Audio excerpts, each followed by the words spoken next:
Hey there everybody, I wanted to show this bag. Just finished making it custom and according to the customer specifications. And so before I got rid of it, I wanted to show it off a little bit, talk about what makes it good and why maybe you could be interested in doing something like this. So the beginning of the life of a bag like this is essentially the customer comes and says what they'd like and I make it for them. But you get pretty custom because, you know, this guy wanted his Leatherman to be right here in the front. So this is wet molded to his Leatherman. Here's his mag light here. He wanted his mag light to be right there. That's just quick and easy access. Just under the flap there, you can get to those quickly. If you like those there, we thought, yeah, we'll throw a D-ring here, another D-ring there, just so you can hang keys or whatever else from it. And then I wanted like a little internal pocket, so you'll see there's just an internal pocket right there. You can keep your wallet, whatever else you have in there. So you got a little internal storage.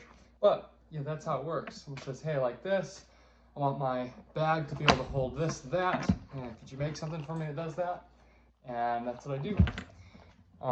You know, here's one I made for myself a while ago, and this just has everything I need in it every day. We can go over that later. But that just shows you've got your custom needs, what you find you use, you know, 80% of the time, every day. Put it all in one spot, organize it, make it so it mounts to your belt, and it's really useful. That's the idea behind this bag. So how we did this is all completely hand done. This is just cut from veg tan. This is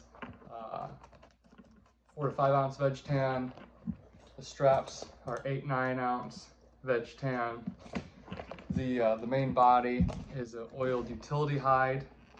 I cut the lacing out of 3 to 4 inch veg tan, or 3 to 4 weight veg tan. And you know, nothing's pre-made here except for the hardware, obviously. But nothing's pre-made, nothing's done on the machine. It's all done by hand. So every single stitch you see was punched by hand and sewn by hand. And like I said, the lacing was cut by hand and sewn by hand. And before I cut this lacing, I dye it and I treat it with oil, and then I rub the finishing gum on it to make it nice and slick. And so, I mean, even the lacing material here is handmade and takes a lot of time to do. It's all super sturdy because it's all hand done. So you've got the outer flap here. This looks good. It gives a little weight to shut that flap, and also there's some space behind there. So you know what I would do? I would throw blue shop towels in there, because blue shop towels are the way to go. I would put tons of blue shop towels in there. But you could put other stuff in there. And that's just, you know, real quick access. Nothing terribly important goes in there, but you can throw something in there if you want. The closure is with this antler, and just throw that loop up over it, pull it down tight, and you got a nice secure closure. And if you want to really fill it up with stuff, you can fill it up high and pull down tight, and it's gonna maintain that tension pretty well. So you can overstuff it a little bit if you want, but again, that antler just looks good with kind of the rustic feel. So veg tan top pocket there. Open her up, and what you've got inside is a pretty good amount of space. I think this is 11 by 11 with a 2-inch gusset, and so, you know, space for iPad. It's a leather cover I did for the iPad. A little Bible here and a leather cover for that. But lots of space in there. And the other thing you want is you want to be able to carry his pistol. So this is essentially just riveted there, and it works like a belt. And you can throw the kind of pistol you want in there. So there you go. That's shut like that. Again, if you want to get at that, that's a pretty quick ordeal. That's nice. So you can do something a little bit more advanced, even in an old-fashioned type bag. So again, that's just like customer wants. Very easy to do, but it's the sort of thing you can't get anywhere else. You know, any other bag you buy, you get what they make and then you conform your tastes to that bag, and you conform your gear to that bag. Whereas with something that I'm making here, you've got what you want, and then you can design the entire bag around what you want, because that's why I'm going to make it for you. That's a utility aspect that's helpful, but the other aspect is that this is just it's classic. It's handmade. It's hand stitched. And even these rivets here aren't just punched. These are peened by hand. These are the ball peen hammer. This is solid copper, and all down to the button snaps, solid brass, solid brass. That's all solid brass. The quality of the clasps here, this is solid brass from like a horse harness. So that's really solid stuff. And you just gotta notice the detail here. You see how the edges are all burnished, and even the flesh side here is nice and burnished. That all takes a lot of time, but it all shows, and it all makes this thing last forever. So this has handmade quality written all over it, and if someone knows their stuff, if someone knows leather, and they see this, they're going to realize something special is going on here. And that's the other thing. You can buy a leather bag from Amazon, and people may like it, but you know there's about 200,000 other ones exactly like it, and they were all just stamped out of whatever leather.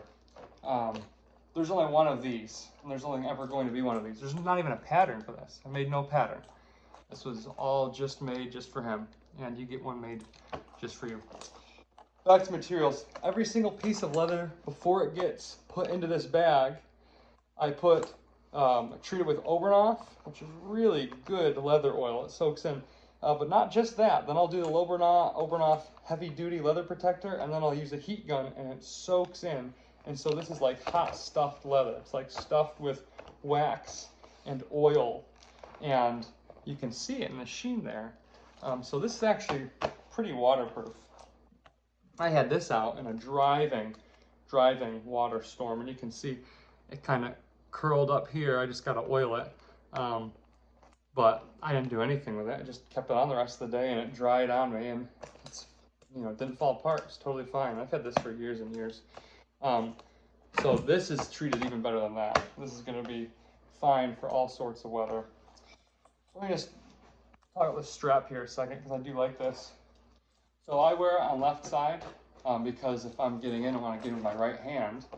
Also, if I've got something like a knife or whatever, it's going to be on my right side. I don't want this interfering with it. And it's just more comfortable for me that way.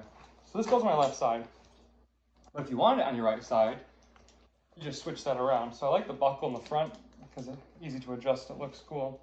And you could just switch around like this. And now you can do it on your right side. It's already interfering with my knife there, see that? And the other thing that's nice about having this done kind of like a belt, with of course an all solid brass buckle, is that you can adjust the length of this guy. So, it's winter time, you got your big Carhartt on or whatever, you can just adjust it, way out if you want to. It's kind of a little absurd. Or if you're going to be moving a little more quickly through the woods or something, you don't want to get caught or snag up, you could do it nice and tight with that keeper. And now you've got it almost lumbar right there. So you can keep it nice and tight. And then you can do anything in between, because you've got a ton of adjustment here. And seriously, if you fall off a cliff and you can manage to hook this around something, you'll be able to hang from it, for sure. Or if you're falling off a cliff and this hooks on something, yeah, you could use it like a harness. I mean, it's essentially a leather harness. That's the quality here. Again, with the solid brass, the hand stitching, and the thickness of the leather there. So this is just one example of many types of things. It's it's only limited to your creativity and your desire to wait and pay. But you can do something like this with whatever gear you'd like. This is a British tan, it's called, and it ends up looking kind of ox blood, like a red ox blood, but I think it looks so cool on the on that brown. So yeah, one example, and this will last you forever.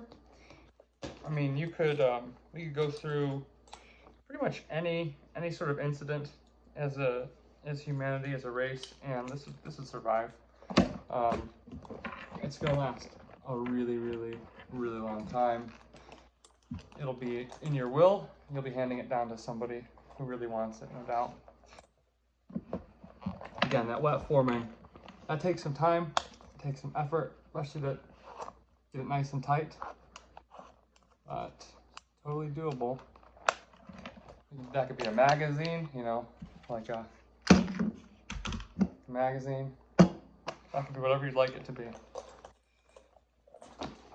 Here's one I've done myself. I couldn't review it as much, but you see this one's pretty custom too. Same type of idea.